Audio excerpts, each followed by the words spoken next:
ओम शांति। कल 15 अप्रैल 2005 को वाणी चल रही थी 8 मई 1966 की। तीसरे पेज के अंत में बात बताई जा रही थी, तुम बच्चों को तो खुशी में नाचना चाहिए, अंदर अंदर में नाचना चाहिए, बाहर से किसी को खुशी दिखाने की बात नहीं है। वो खुशी तो स्वतः ही दिखाई पड़ेगी। ये सारी अंदर की बात है। अंदर की खुशी बाहर झलकती है।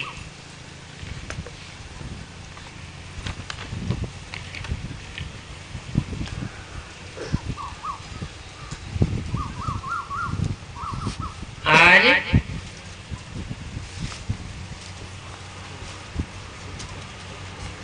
कहाँ वाणी चल रही है? दंड मुकुंदपुर।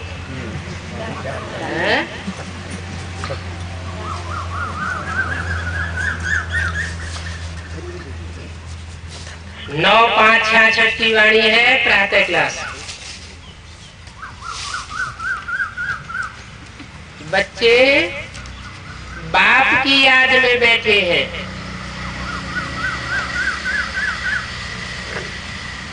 कौन से बाप की याद में बैठे हैं? एक तो होता है शरीर को जन्म देने वाला बाप, दूसरा होता है शरीर में रहने वाली जो आत्मा है, ज्योति बिंदु। उस ज्योति बिंदु आत्मा का बाप सुप्रीम सोल परम पिता परमात्मा, जिस ज्योति बिंदु का बड़ा आकार शिवलिंग बनाते हैं, वो शिवलिंग ज्योतिर्लिंगम के रूप में भारत में पूजा जाता है। माना ज्योति का लिंग है और अति सूक्ष्म है। उसको नाक, आंख, कान, हाथ, पांव नहीं दिखाए जाते। इसका मतलब है वो निराकार है। लेकिन निराकार यानी साकार सृष्टि पर साकार मनुष्यों को ज्ञान कैसे सुनाएगा? भगवान के ज्ञान के बगैर तो सदगति और गति हो नहीं सकती। 2500 साल की ये हिस्ट्री बताई रही है, कितने मनुष्य गुरुओं ने ज्ञान सुनाया, सृष्टि नीचे ही गिरती चली गई।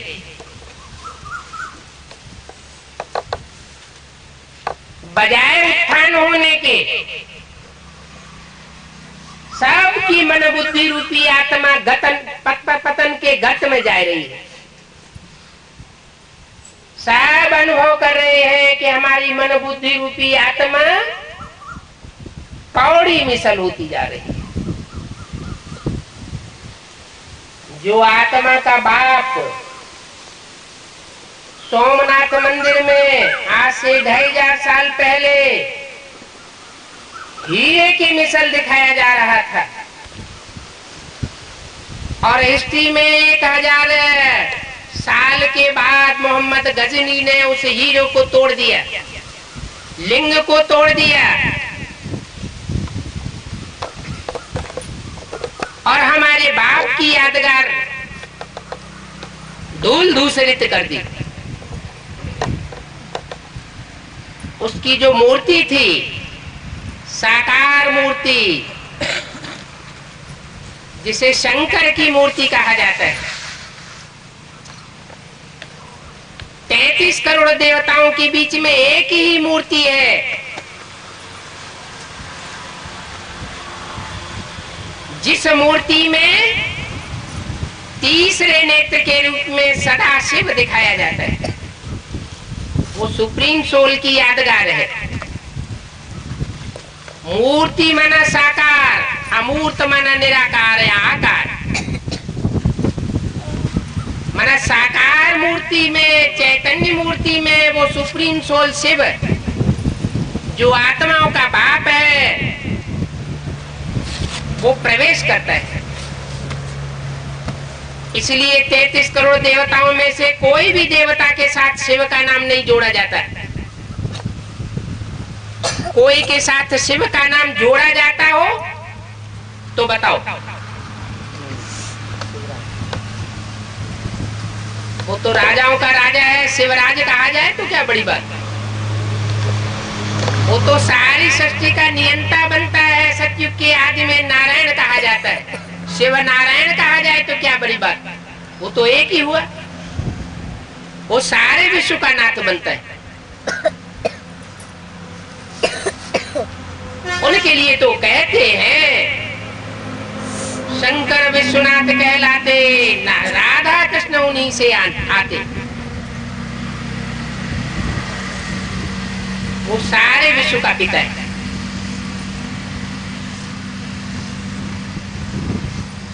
तो शिव और शंकर को मिलाकर के एक कर दिया भक्ति मार्ग में।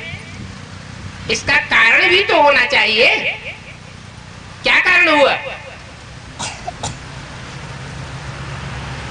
क्या कारण हुआ? शिव ने शंकर में प्रवेश किया तो शिव शंकर को मिला दिया। और किसी देवता में शिव को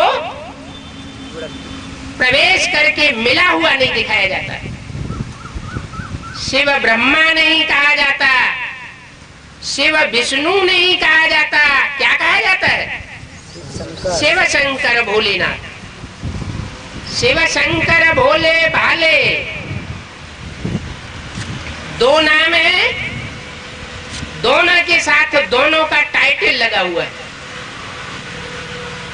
शिव नाम पहले, शंकर नाम बाद में। बाप का नाम पहले, बच्चे का नाम बाद में। तो टाइटल भी उसी हिसाब से नंबरवार लगा हुआ है। भोले भाले। तो भोले कौन हुआ? शिव हुआ या शंकर हुआ? शिव हुआ भोला और शंकर हुआ भाला। क्यों? इसलिए कि शिव तो सबके लिए कल्याणकारी, किसी के लिए भी अकल्याणकारी नहीं। वो है ही सदा से, क्योंकि वो जन्म मरण के चक्र में नहीं आता। वो तो सबका कल्याण चाहता है, लेकिन सबका कल्याण सिर्फ प्यार स्वरूप से नहीं हो सकता। लव के साथ लाभ ही चाहिए। ये प्रवृत्ति है, लव और लाभ। जैसे साकार सृष्टि पर प्रवृत्ति है प्रकृति और पुरुष, ऐसे ही उनके नेचर में, स्वभाव में वो भी प्रवृत्ति चाहिए। पुरुष वो पुरुष ही क्या जो कठोर वृत्ति का न हो, और स्त्री ही क्या जिसमें कोमलता न हो, नम्र भाव न हो। तो कोमल मात्र रूप और कठोर पिता का रूप। ऐसे क्यों? दो क्यों? सदा प्यार ही प्यार क्यों नहीं? ये प्यार के साथ प्रवृत्ति मार की क्यों जुड़ी हुई है? हैं? क्योंकि सतयुग के आदि में तो परमात्मा ही आकर के मनुष्यों को देवता बनाकर जाता है। जो दैवी स्वभाव की आत्माएं हैं 33 करोड़ नंबरवार, वो आसानी से देवत्व पद प्राप्त कर लेती है,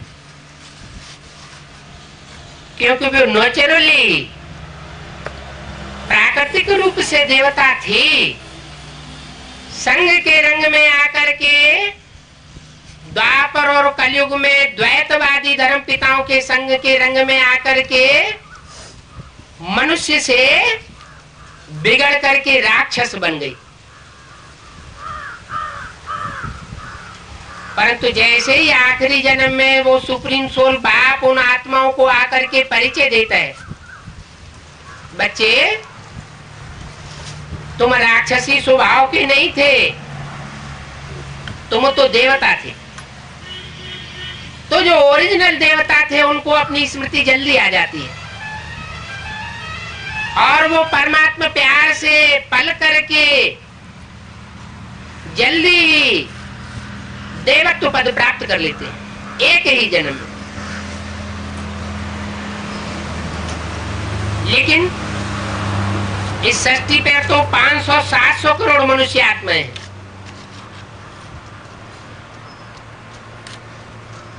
जो तन से, मन से, धन से, समय और संपर्क से, संबंध से, सब प्रकार से दूसरों को दुख देने वाली बन चुकी है।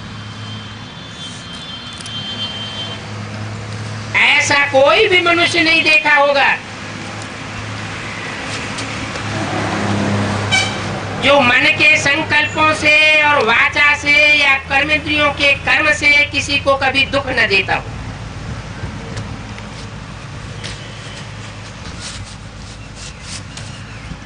तो आखिरी कलयुगी जन्म में सारी मनुष्य आत्माएं जब ऐसी पतित भ्रष्ट कर्म करने वाली बन जाती है, दुखदायी कर्म करने वाली बन जाती है,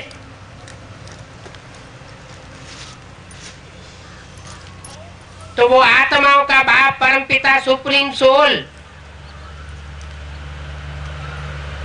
मनुष्य को देवता बनाने के लिए,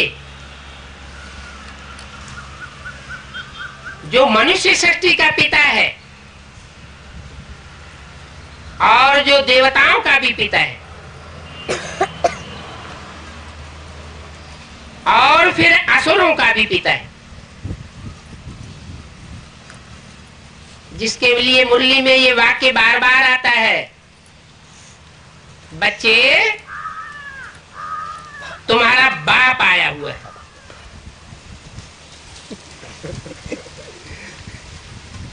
राक्षसों का भी बाप है। राक्षसी वृत्ति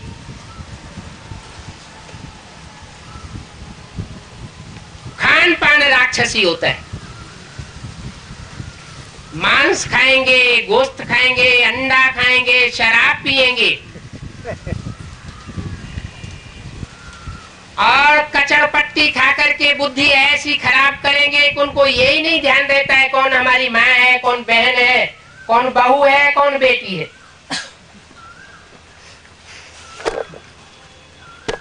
राक्षसी स्वभाव हो जाता है। ऐसे राक्षसी स्वभाव वालों का भी कौन आया हुआ है? बाप आया हुआ है। इसलिए मुरली में बोला है, राम रावण बन जाता है और कृष्ण कंस बन जाता है। तो कल्याण के लिए बनता है या अकल्याण के लिए बनता है? कल्याण के लिए बनता है। जैसे लोहे से लोहा काटा जाता है,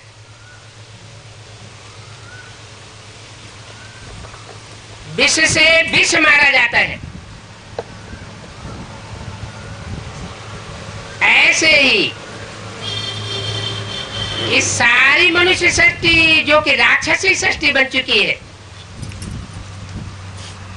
उसको सुधारने के लिए सुप्रीम सोल बाप ऐसे बच्चे में प्रवेश करता है जो हर मायने में, हर तरीके से, चाहे अच्छे रूप में चाहे बुरे से बुरे रूप में,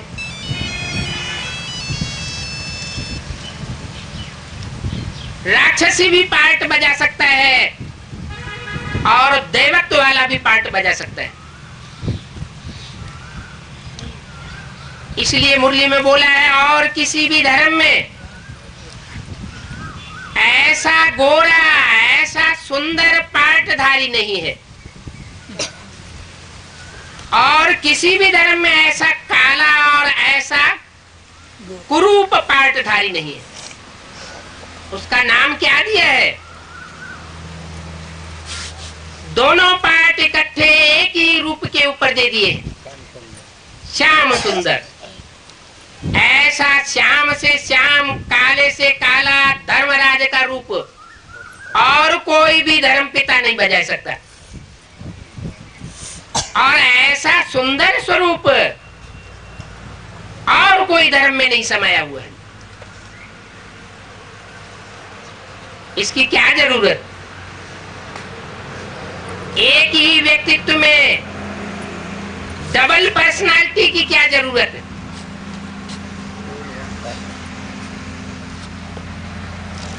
ये जरूरत है कि जो अच्छे हैं, संग के रंग से खराब हो चुके हैं, मूल स्वभाव जिनका अच्छा ही था, उनको सुधारने के लिए प्यार ही बहुत काफी है। इसलिए मुरली में बोला, देवताएं इशारे से समझ जाते हैं और मनुष्य कहने से समझते हैं, और राक्षस या गधावृत्ति के कहने से भी नहीं मानते, अरई लगाने से भी नहीं मानते, और बहुत कुछ पिटते रहेंगे तो भी जल्दी नहीं सुधरेंगे। पिटते पिटते जब श्वास गले तक आ जाता है, जैसे महिषासुर को दिखाते हैं,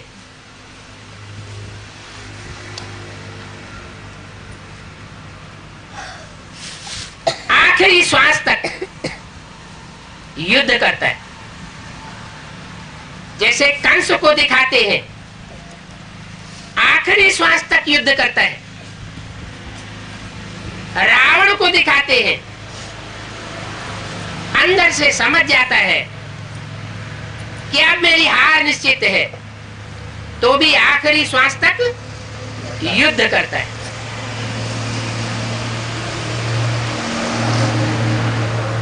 जब गले से ऊपर पानी चढ़ जाता है, तब पछताए होत का जब चिड़िया चुंग गई खेत। जो जीवन मुक्ति प्यार से मिलती है, वो जीवन मुक्ति तो पाई नहीं, सिर्फ परमात्मा का नंबर 2 का वर्षा मुक्ति पाई। हर मनुष्य आत्मा चाहती है मैं जीवन भी जीऊं और जीवन में रहते सुख शांति भोगूं, दुख और अशांति न भोगूं। ये है जीवन मुक्ति। और ये जीवन मुक्ति इसी जीवन में, जिस जन्म में परमात्मा बाप सुप्रीम सोल आकर के पढ़ाई पढ़ाता है, उसी जीवन में जीवन मुक्ति देकर जाता है। ये शरीर रहते रहते उस जीवन मुक्ति का अनुभव करना है।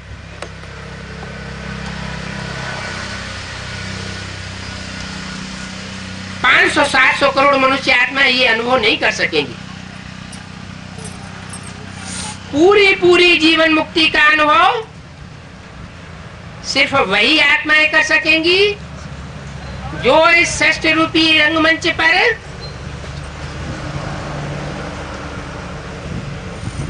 पूरे 84 जन्म का चक्कर लगाती है।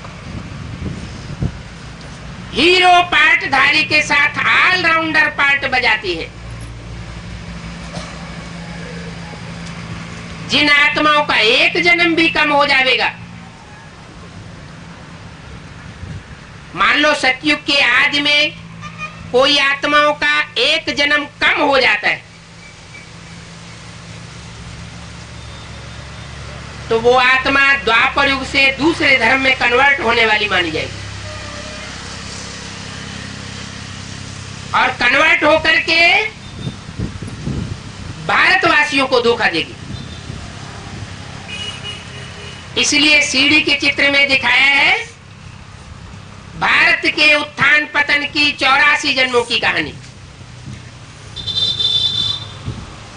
माने 83 जन्म लेने वालों की उसमें कहानी नहीं है, भले वो देवताएं बनते हैं कम कला वाले।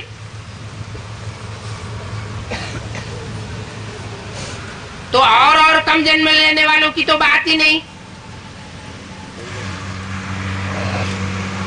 तो बाप आकर के बताते हैं, बच्चे बाप की याद में बैठे हैं, बाप को पहचाना होगा तो याद में बैठे होंगे, और पूरी पहचान नहीं हुई होगी तो पूरी याद भी नहीं टिक सकती। मैं जो हूं, जैसा हूं और जिस रूप में पार्ट बजाए रहा हूं, मेरे साथ रहने वाले बच्चे भी मेरे को नहीं पहचान पाते। न पहचान पाने के कारण छोड़ के चले जाते हैं, तो दुनिया में जाकर के ठोकरें खाते हैं, दुखी होते हैं,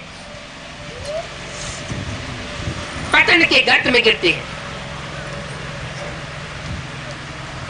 और हाय हाय करके पश्चाताप करते हैं कि हमने क्या कदम उठा लिया।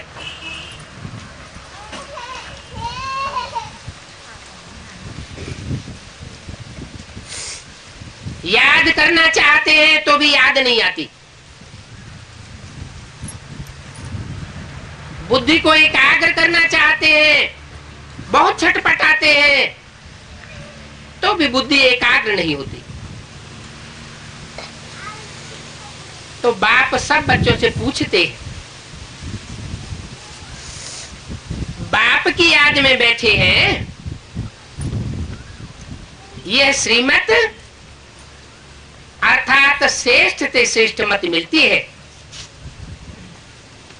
इससे श्रेष्ठ मत और कोई होती नहीं। कोई मनुष्य गुरु ये नहीं कह सकता मुझे याद करो, क्योंकि सारे ही मनुष्य गुरुओं को काल खा जाता है। तो जिसको काल खा जाता है वो दूसरों को कहे कि मुझे याद करो, तो दूसरों का भी क्या असर होगा।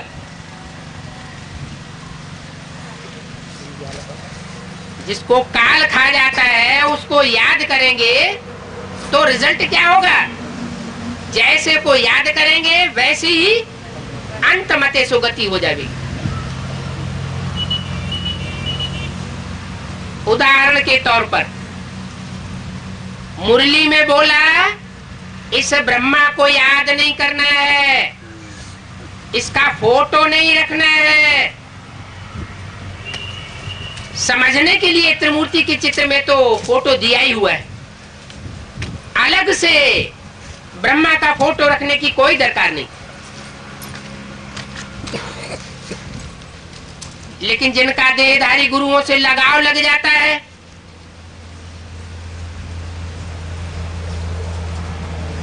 वो तो फिर अटैचमेंट में आने के कारण याद किए बगैर रह नहीं सकते। ज्ञान ध्यान की बातों को एक तरफ उठा के रख देते हैं। उन्हें ध्यान ही नहीं रहता कि मुरली में बोला है मुरली से प्यार तो मुरलीधर से प्यार। अगर मुरली के डायरेक्शन से प्यार नहीं तो मुरलीधर से प्यार जुट नहीं सकता। अब मुरलीधर कौन है? कृष्ण की सोल है क्या? दादा लेखराज ब्रह्मा मुरलीधर बनता है क्या?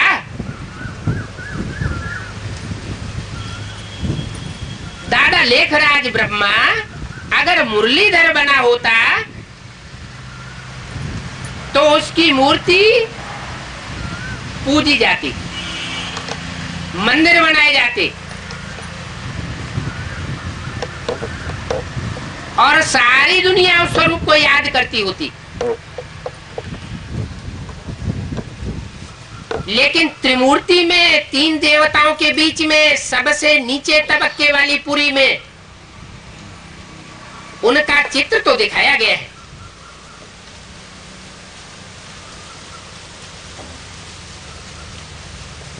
लेकिन भक्ति मार्ग में कोई उन्हें याद नहीं करता। सिर्फ थोड़ा गायन मात्र है। पूजा उसकी होती है जो कोई कार्य को संपन्न करके जाता है। सृष्टि रचना का कार्य ब्रह्मा का है, लेकिन दाढ़ी मूछ वाला ब्रह्मा नई सृष्टि की रचने का कार्य संपन्न करके नहीं जा पाता, इसलिए दुनिया उनको याद नहीं करती, मंदिर बना के पूजन नहीं करती। लेकिन वही ब्रह्मा की सोल अपना शरीर छोड़ने के बाद मनुष्य सृष्टि की जिस आदि माता में प्रवेश करता है, आदि शक्ति में प्रवेश करता है, वही ब्रह्मा फिर जगदम्बा के रूप में पूजा जाता है। नाम और नाम का अर्थ एक ही है, नाम दो है, ब्रह्मा, ब्रह्म मां, माना बड़ी मां, और जगदम्बा, जगत और उसकी अम्बा। सारे जगत में जो भी मनुष्य मात्र है, चाहे वो किसी धर्म विशेष के क्यों न हो, राक्षसी वृत्ति के ही क्यों न हो, वो सबकी अम्बा है।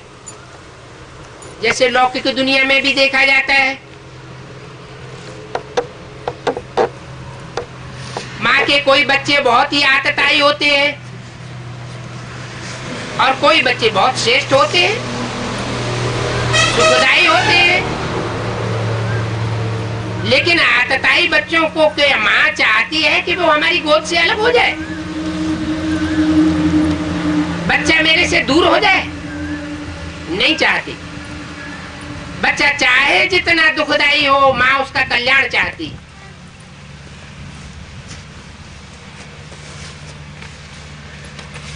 तो ब्रह्मा की सोल जिसके लिए मुरली में बोला है, वास्तव में ये ब्रह्मा तुम्हारी जगदम्बा है, परंतु तन पुरुष का है। इसलिए इनको जगदम्बा नहीं कह सकते। यज्ञ का कार्यभार संभालने के लिए मम्मा को टाइटिलधारी जगदम्बा बना के नियुक्त कर दिया।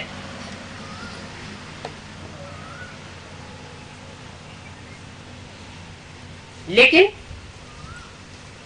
बल तन पुरुष का था, पुरुष का चोला था, तो भी उस आत्मा के द्वारा, माने दादा लेखराज के द्वारा सुप्रीम सोल शिव ने जो पार्ट बजाया,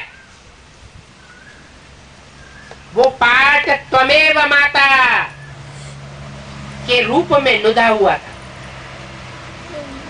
दुनिया की कोई मिसाल आज तक नहीं मौजूद है, हिस्ट्री में भी नहीं मौजूद है कि कोई व्यक्तित्व ने या स्त्री चोले ने सहन शक्ति का इतना पराकाष्ठा का पाठ बजाया हूं।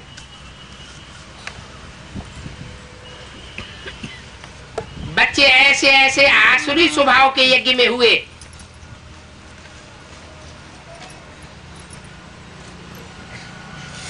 जिन्होंने मां की जान ले ली, हार्ट फेल कर दिया, और मुसलमानों की परंपरा कायम कर दी यज्ञ में। मुसलमानों की परंपरा है मां बाप के होते हुए भी सत्ता जबरदस्ती अपने हाथ में ले लेते हैं। ब्रह्मा के रहते ऐसा यज्ञ में हुआ। शिव बाप ने मुरली में बताया, तुम बच्चे इस संस्था को रजिस्टर्ड नहीं करा सकते। भ्रष्टाचारी गवर्नमेंट से श्रेष्ठाचारी गवर्नमेंट को रजिस्टर्ड कराने का कोई मतलब नहीं। ये तो एक परिवार है, परिवार को कभी रजिस्टर्ड नहीं कराया जाता। मुख से डायरेक्शन दिया। मम्मा उस समय शरीर छोड़ चुकी थी। मम्मा जो यज्ञ के अंदर यज्ञ की कंट्रोलर के रूप में कार्य कर रही थी, यज्ञ प्रशासिका के रूप में कार्य कर रही थी, वो उस समय मौजूद नहीं थी। मम्मा की दृष्टि इतनी तीखी थी कि आतताई बच्चे उनकी नजरों से छुप नहीं सकते थे, तो बच्चे डरते थे। शक्ति स्वरूपिणी थी, लेकिन 66 में मम्मा के शरीर, 65 में मम्मा के शरीर छोड़ने के बाद ब्रह्मा बाबा अपने को थोड़ा अकेला महसूस करने लगे। इन बिच्छू टिंडनों की चाल का उनको अनुभव होने लगा कि ये दुखदाई है, और उनको यज्ञ के आदि वाली आत्मा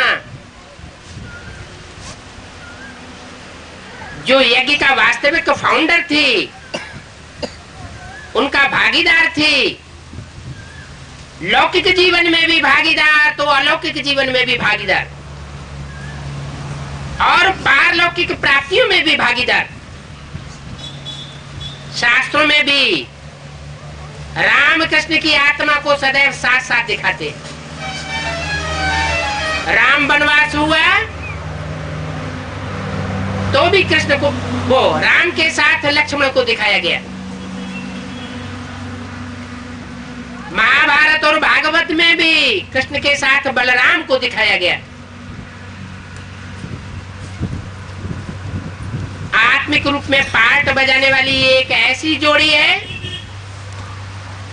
जो मनुष्य षष्ठ रूपी रंगमंच पर माता पिता का पार्ट बजाती है, हीरो और हीरोइन का पार्ट बजाती है। तो बाई चांस वो टाइटलधारी माता चली गई और आसुरी वृत्तियों को यज्ञ में सिक्का जमाने का मौका मिलने लगा। उन्होंने येन कैन प्रकार बाबा की दृष्टि बचा करके खास खास ब्रह्मा कुमार कुमारियों को अपनी मुट्ठी में लेकर के वर्ल्ड रिन्यूअल ट्रस्ट की स्थापना कर दी। एक संस्था बनाई यज्ञ के अंदर, जिसके हाथ में यज्ञ की सारी सत्ता सौंप दी गई।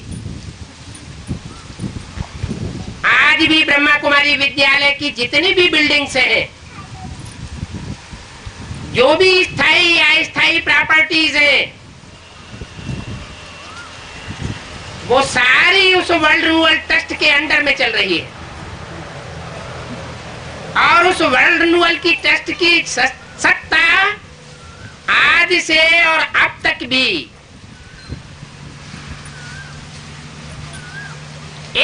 व्यक्ति के हाथ में समेटी हुई है। बहुत तेरे ब्रह्मा कुमार तो ये जानते भी नहीं है। वो समझते हैं कि बाबा ने तो बोला है शक्तियों के हाथ में सत्ता होनी चाहिए, माताएं ही इस यज्ञ की कंट्रोलर है। ऊपर ऊपर से देखा जाता है तो समझा जाता है कि बड़े बड़े प्रोग्राम्स होते हैं, सम्मेलन होते हैं, मेगा प्रोग्राम्स होते हैं, उनमें माताएं बैठ करके भाषण देती है, तो समझते हैं इस यज्ञ की सत्ता उनके हाथ में ही होगी। लेकिन अव्यक्त वाणी में बाप दादा ने स्पष्ट बताई दिया, पांडवों को शक्तियों का गार्ड बन करके रहना है। गार्ड माना अंगरक्षक, बॉडीगार्ड बन के रहना है, ताकि उनके साथ कोई आसुरी वृत्तियां हरकत न कर सके और यज्ञ को डामाडोल न कर दे। लेकिन कलयुग में और कलयुगी शूटिंग में क्या होता है, जो रक्षक होते हैं वही भक्षक बन जाते हैं। देखने के लिए आज भारत की पुलिस भारत की अंदरूनी सत्ता की रक्षक है और रक्षक के रूप में तैनात है। लेकिन एक एक व्यक्ति इस बात को अच्छी तरह से जानता है कि अभी भारत की पुलिस का क्या हाल है, और नाम क्या रख दिया उसका, पोल इस माने सबसे जास्ती पोल पट्टी उसी में भरी हुई।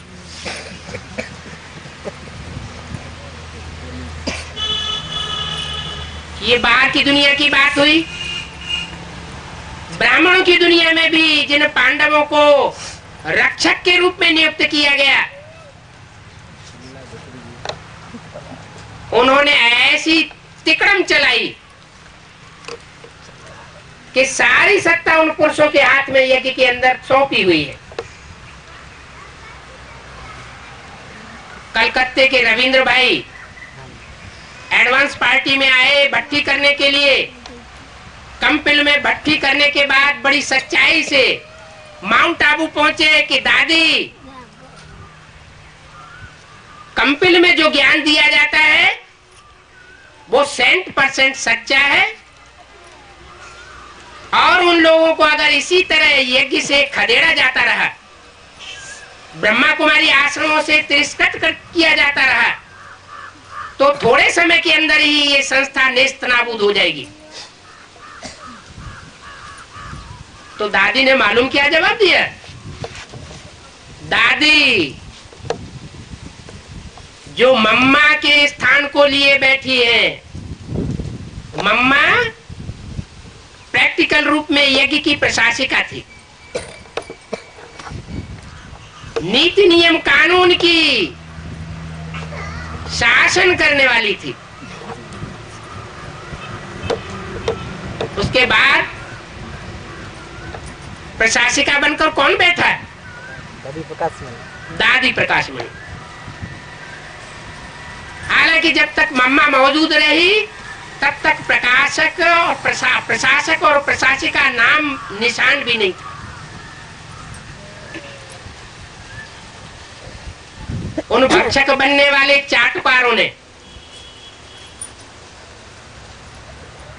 मनमोहिनी दीदी को टाइटल दिया सह प्रशासिका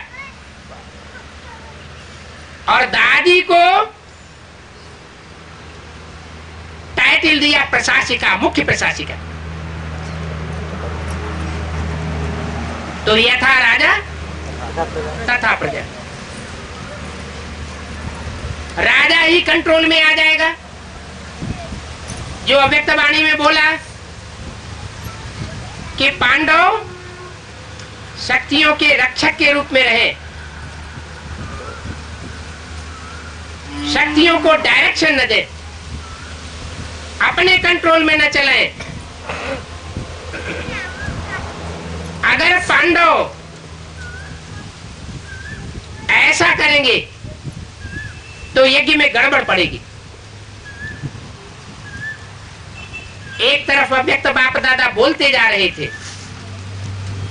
और दूसरी तरफ वो बात प्रैक्टिकल माउंट आबू में पांडवों के द्वारा लागू हो चुकी थी।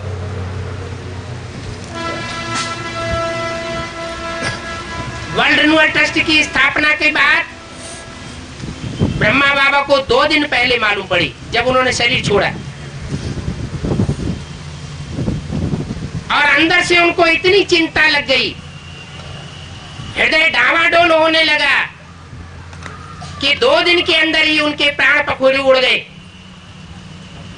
पहली जो बुलेटिन निकली है ब्रह्मा बाबा के शरीर छोड़ने के बाद, उस बुलेटिन में ये बात लिख दी गई है कि ब्रह्मा क्लास करने के बाद रात्रि में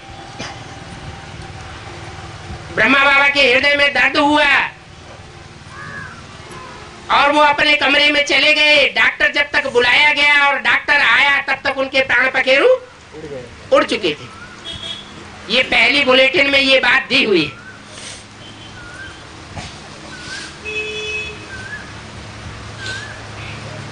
तो बताया कि जो आसुरी बच्चे होते हैं वो बाप के न रहने पर माँ के ऊपर हावी हो जाते हैं और मनमना आचरण करके परिवार की सत्ता को अपनी मुट्ठी में करने की कोशिश करते हैं।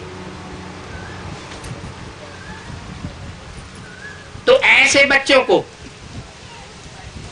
शिक्षा देने के लिए सुप्रीम सोल बाप को वो मां का रूप वापस लेना पड़ता है। कौन सी मां का रूप? जिसने सहन शक्ति का पराकाष्ठा का पार्ट बजाया, जो दुनिया में आज तक न कोई बजा सका और न कोई भविष्य में बजा सकेगा।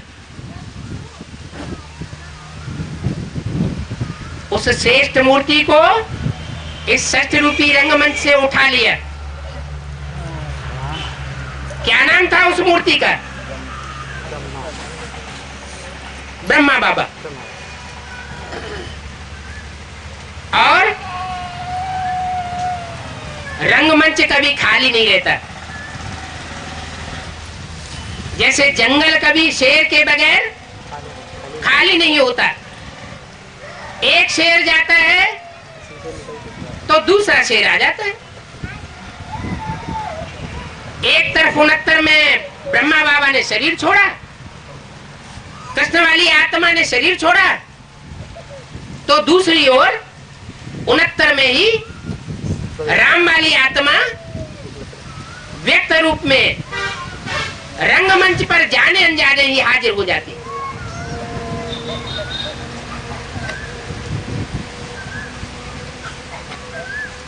अव्यक्त वाणियों में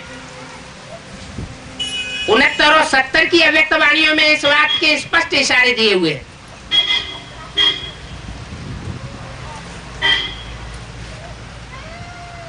बोला है साकार स्नेह की याद में बच्चे बैठे हैं तो साकार स्नेह के रिटर्न में साकार स्वरूप मौजूद है।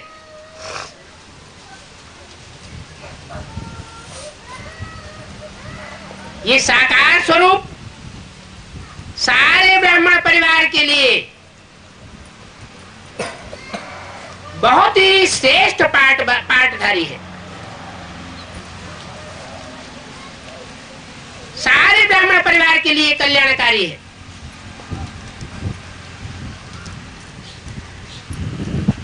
तो जो समझने वाले असली ब्रह्मत्व वाले बच्चे थे, ब्राह्मण सो देवता बनने वाले पहले ग्रुप के बच्चे थे, उनकी बुद्धि में तो ये बात सहज ही आ जाती। कि हाँ, ब्रह्मा बाबा के शरीर छोड़ने के बाद शिव सुप्रीम सोल जिसने मुरलियों में वायदा किया है, मैं अंत तक तुम बच्चों का साथ निभाऊंगा, साथ रहेंगे, साथ चलेंगे, साथ खाएंगे, साथ साथ वतन में जाएंगे। तो जो आसुरी वृत्ति की आत्माएं थी, उन्होंने कहा अब तो गए, अब तो हमारी मुट्ठी में राज्य आने वाला है, अब तो हम अपनी मनमानी करेंगे। मुरली में जो वाक्य बोला हुआ वो उनको भूल गया। मुरली में बाबा ने बोला था, ये तो उस दुनिया की बात है कि वहां एक गुरु चला जाता है तो उसका चेला गद्दी पर बैठ जाता है। यहाँ तो बाप कहते हैं ये सदगुरु जाने वाला नहीं है, ये तो एक ही तन के द्वारा बाप, टीचर और सदगुरु का पार्ट बजाता है, वो मुकर्रर रथ के द्वारा पार्ट बजाता है। टेम्पररी रथ की भी बात बताई गई है, लेकिन वो टेम्पररी रथ आदि में नहीं होता और अंत में भी नहीं होता, बीच में आता है और बीच में ही गायब हो जाता है। जो मुकर्रर रथ है वो आदि में भी होता है और कार्य संपन्न करने के बाद इस सृष्टि पर कायम रहता है। इसलिए बोला है मुरली में, इस सृष्टि पर सदा काल कोई चीज कायम होती नहीं, इस सृष्टि पर सदा काल कायम एक शिव बाबा ही है। ये नहीं कहा शिव बाप सदा कायम है, शिव बाप परमधाम वासी हो जाएगा, साक्षी हो जाएगा, और ब्रह्मा बाप 84 जन्म के लिए बच्चों के साथ ही हो जाएंगे। ब्रह्मा माने बड़ी माँ कृष्ण की सोल और बाप माने राम की सोल। ये हीरो हीरोइन पार्टधारी 84 जन्म में बच्चों के साथ रहेंगे। शिव सुप्रीम सोल साथ नहीं रहेगा, लेकिन शिव सुप्रीम सोल वापस जाने से पहले एक मूर्ति को, एक आत्मा को बाप समान बना करके वापस जाएगा।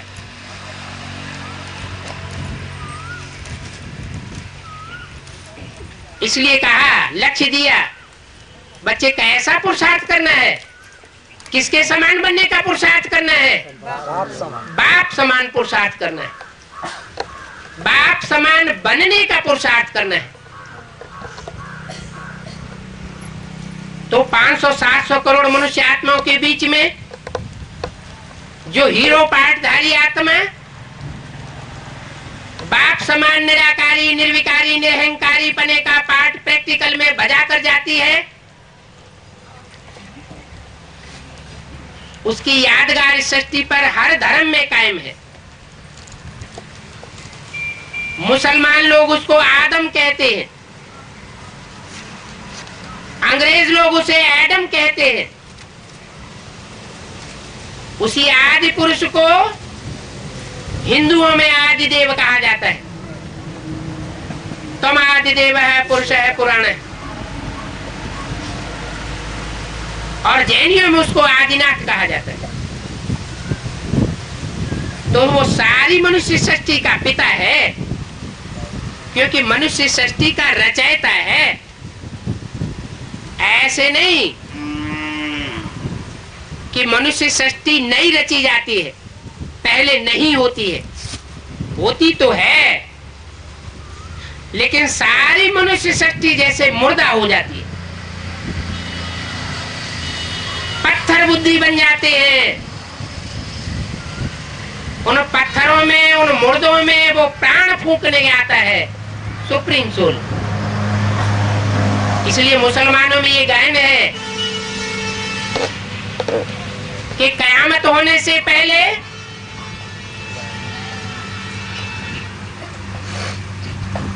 सारी रूहें कब्र दाखिल हो जाएंगी। कब्र दाखिल होना माना मुर्दा हो जाना, माने बुद्धि मुर्दे में सेल हो जाती है। क्या करना है क्या नहीं करना है ये बिल्कुल बुद्धि में नहीं आता।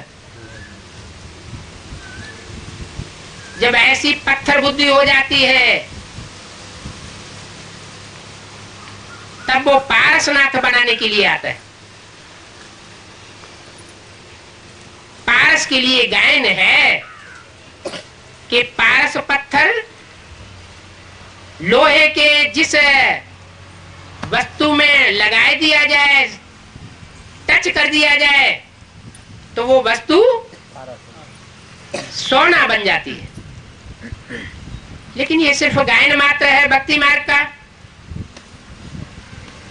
पारसनाथ का मंदिर भी बनाया हुआ है जो इस बात की यादगार है कि परमात्मा शिव इस सृष्टि पर आकर किसी मनुष्य के मुकर्रर रथ में प्रवेश करके उसे पारसनाथ बनाता है,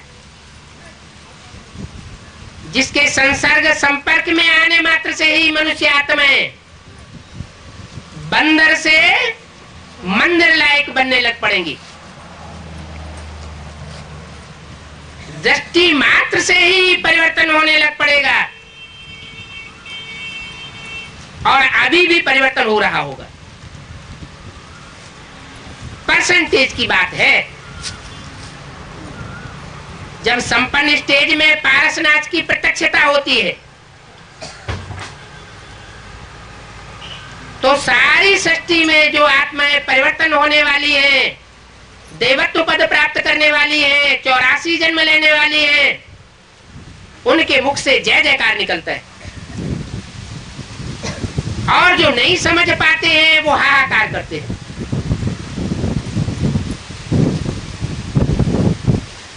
तो बाप आया हुआ है, नंबरवार बच्चे बाप की याद में बैठे हुए हैं।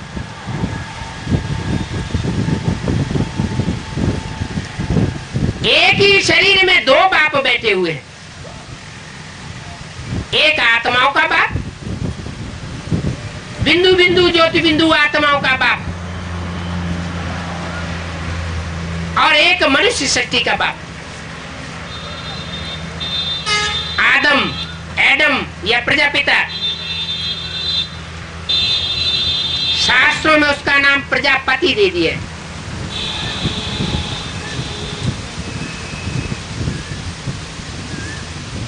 वो शूटिंग पीरियड के लास्ट घड़ी की बात है, जब सारी मनुष्य शक्ति ये जान जाएगी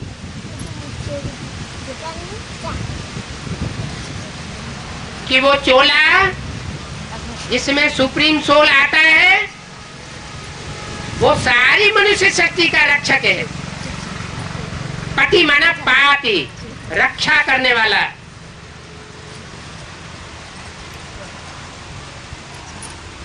आसुरी शक्तियों से रक्षा करने वाला है,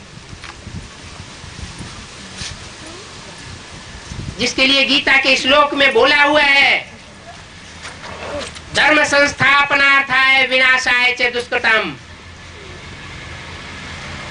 दुष्ट कर्म करने वालों का नाश करने वाला है। बाहर की दुनिया की बात बाद में है, पहले है ब्राह्मणों के यज्ञ की दुनिया की बात। चाहे वो बेसिक नॉलेज में चलने वाले ब्राह्मण हो और चाहे वो एडवांस नॉलेज में चलने वाले ब्राह्मण हो, चाहे वो बीज रूप आत्माएं हो, चाहे आधार मूर्त जड़ वाली आत्माएं हो,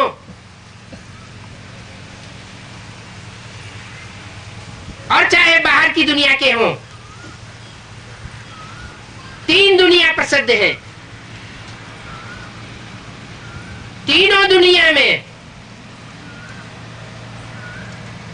एक से एक बढ़कर के असुर समाये हुए हैं और तीनों ही दुनिया में एक से एक बढ़कर के देवत्व पद प्राप्त करने वाली आत्माएं समाई हुई।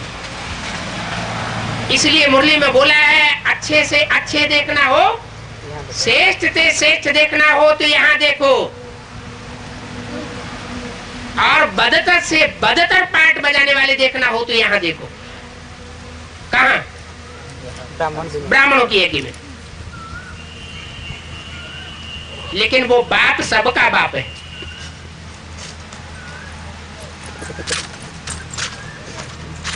और सबका कल्याण करने वाला है। असुरों का दमन करता है तो भी उनका कल्याण होता है, और देवात्माओं की रक्षा करता है तो उनका कल्याण तो है ही है। इसलिए शास्त्रों में एक ही मूर्ति ऐसी है जिसको राक्षस भी अपने पिता के रूप में मानते हैं, और देवताएं भी अपने पिता के रूप में मानते हैं। राक्षस भी उसकी पूजा करते हैं और देवताएं भी उसकी तपस्या करते हैं। दोनों में समान रूप से मान्यता प्राप्त है। विष्णु देवता सिर्फ देवताओं का ही संरक्षण करता है, लेकिन शंकर को राक्षसों का, दानवों का और देवताओं का भी पिता माना गया। उसकी दृष्टि में सब समान है। इसका मतलब ये नहीं है कि अन्याय करने वालों के साथ अन्याय करता है, नहीं। कलयुग के अंत में सारी मनुष्य शक्ति असुर बन जाती है। तो ऐसे नहीं कि जो देव आत्माएं आसुरी पर पार्ट बजाती हैं कलयुग के अंत में संग के रंग में आकर के उनके ऊपर रहम कर देता है, नहीं। अगर ऐसा किया होता तो ब्रह्मा बाबा की खांसी ठीक हो गई होती, लेकिन ऐसा नहीं किया। जिसने जैसा कर्म किया है उसको वैसा ही फल मिलता है।